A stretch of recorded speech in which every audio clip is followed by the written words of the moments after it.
ചിരൂരിൽ കാണാതായ അർജുന്റെ വീട്ടുകാരുടെ പരാതിയിൽ കോഴിക്കോട് സൈബർ പോലീസ് കേസെടുത്തു. അർജുന്റെ അമ്മയുടെ വാർത്താസമ്മേളനത്തിലെ ഭാഗം എഡിറ്റ് ചെയ്ത് വ്യാജ പ്രചാരണം നടത്തിയെന്ന പരാതിയിലാണ് കേസെടുത്തത്. മേഘ മാധവൻ വിവരങ്ങളുമായി ചേരുന്നുണ്ട്. മേഘ, എന്തൊക്കെയാണ് വിവരങ്ങൾ? ആര്യ, അർജുന്റെ കുടുംബം കഴിഞ്ഞ ദിവസമാണ് സൈബർ പോലീസിൽ പരാതി നൽകിയത്. അതായത് ഒരു വാർത്താ സമ്മേളനത്തിലെ ഭാഗം അടർത്തി മാറ്റിക്കൊണ്ട് തെറ്റായ രീതിയിൽ പ്രചരിപ്പിക്കുന്നു എന്ന തരത്തിലായിരുന്നു പരാതി. ഇതിലാണ് ഇപ്പോൾ സൈബർ പോലീസ് കേസ് എടുത്തിരിക്കുന്നത്.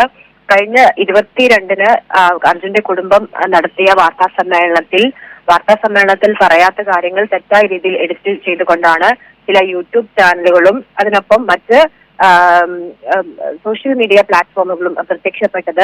ഇതിനെതിരെ പരാതി നൽകിയിരുന്നു. ഇതിലാണ് ഇപ്പോൾ നിലവിൽ കേസെടുത്തിരിക്കുന്നത്.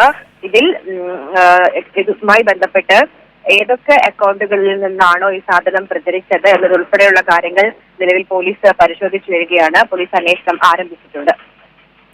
ശരി, മേഘ മാധവനാണ് വിവരങ്ങൾ നൽകിയത്.